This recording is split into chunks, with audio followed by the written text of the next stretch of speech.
Yo, good afternoon guys. Yeah, I just got home. Today I work from 6 o'clock and I finish 2 o'clock. Yeah, it's raining outside. Yeah, now I am hungry and going to reheat my meal. Let me open this. And this one, the chicken. It smells so good. The rice also just need to reheat. Oh, I changed my mind. I actually still have this.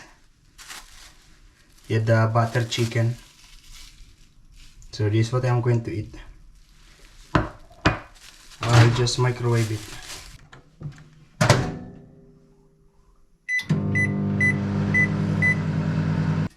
Okay, it's ready. I also want to eat egg, but yeah, this is enough. Yo, good afternoon guys. It is now 3 o'clock and I'm watching Ali.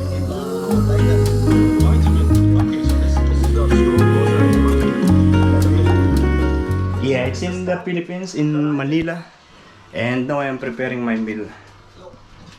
Yeah, the rice just cooked, and yeah, I'm just going to fry an egg.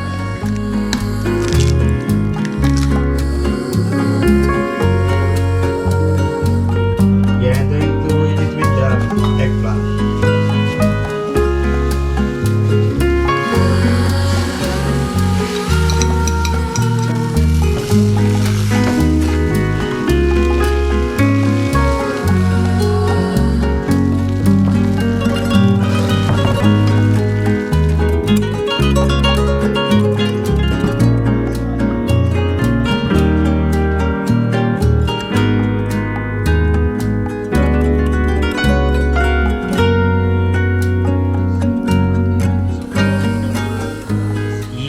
Good day guys.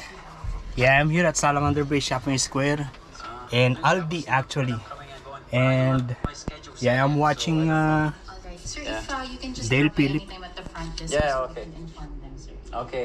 Thank you so He's much. in Manila in the Philippines. Yeah, and at the moment I'm eating this. This is the usual KFC chicken that I usually buy. Yeah, mashed potato gravy, French fries, tomato sauce, this, and chicken strip. I will be just here for up to 2 hours because that's the parking limit here. Yeah, I just finished my duty. I start at 6 and finish at 2 and I come here straight.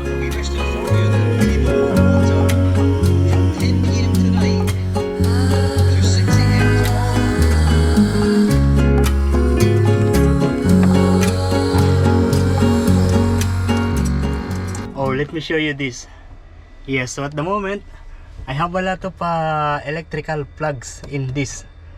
Yeah, I have this, I'm boiling a water, and I have this for the monitor, and the other one is for the computer.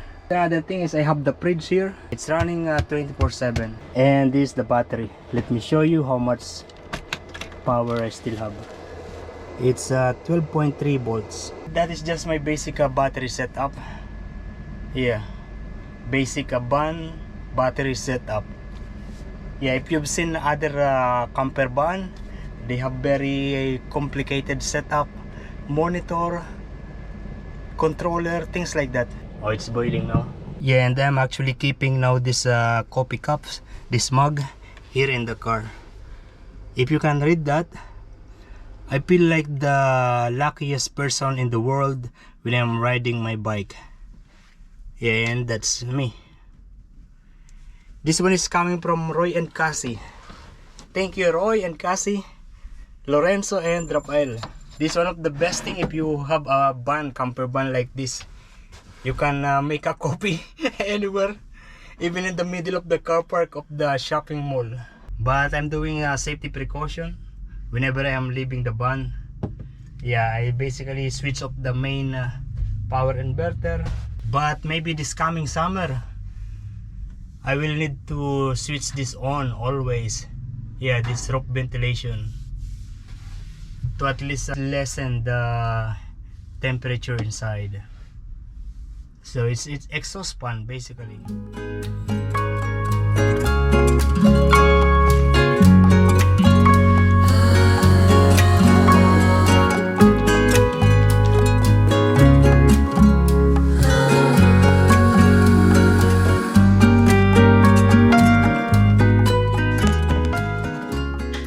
Good afternoon, guys. Yeah, it is already 5 minutes to 12 o'clock.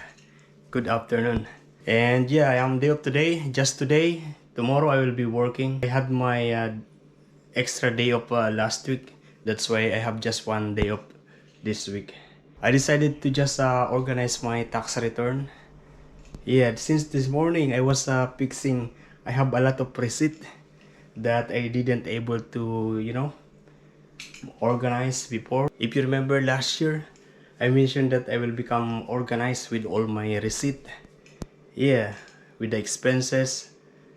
Yeah, organize it on the computer in Excel so that it's easy to file at income tax return. Yeah, but I didn't. That's why today I am doing it. And I just finished this much. Yeah, it's a lot of receipt, mostly from bannings when I was doing my band conversion. Yeah, like a color board, melamine, Arabica wood. But I still have more to do here. Yeah, I don't know how many more, but I'm going to do it outside. Yeah, that's why we are going out to the beach area and we'll do that.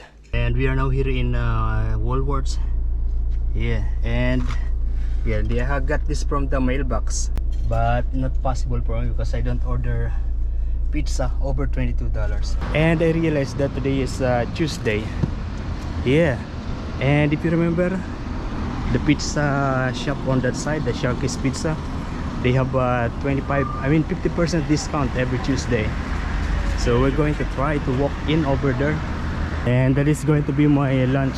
Sharky Pizza Shop, cheaper Tuesday from 1/2 price now. So we're going to, yeah, it says 1/2 price. I ordered Hawaiian pizza and garlic bread. Total is $11.90. While waiting, we are going to check the hiking shoes in this river shop. Yeah, they even have these clog shoes, just $24. Compared to this one, this is $70. And these are the hiking shoes they have. They are actually very affordable, $84. This $99. Yeah, lots of beautiful shoes here. Yeah, and I got this. I'm not supposed to buy this garlic bread, but I feel like $7 is very cheap, and so I add some garlic bread. And we are now here in Nelson Bay Foreshore. Let's put the privacy. Actually, let's eat first some pizza. This is Hawaiian.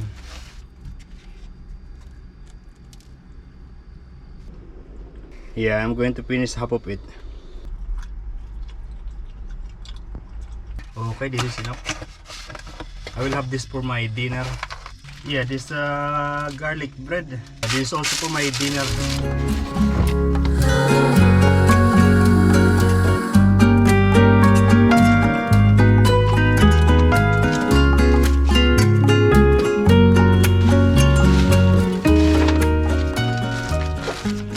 Finally finished. Very nice. And I'm still here in the barn. It is already 4:08. This is what's left of the garlic bread. A lot of oil.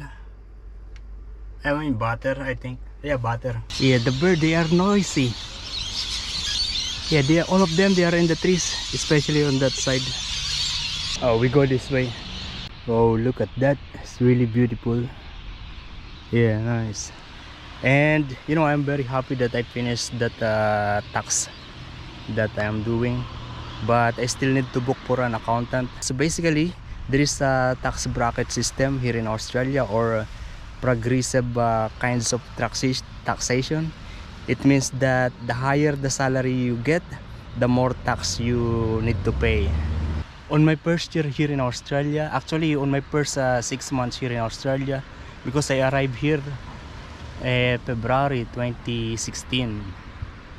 And then March, April, May, June is the end of financial year. So I worked for 5 months. And my salary is less than $18,000. So the tax that they took from me, they give it back to me. And I received about $3,000. It was surprise money. And then on the following years, I did my own tax return because it was easy. There is a instruction, there is a procedure. But when I started to do the cryptocurrency, the Amazon, and some other things, yeah, I started to go to accountant.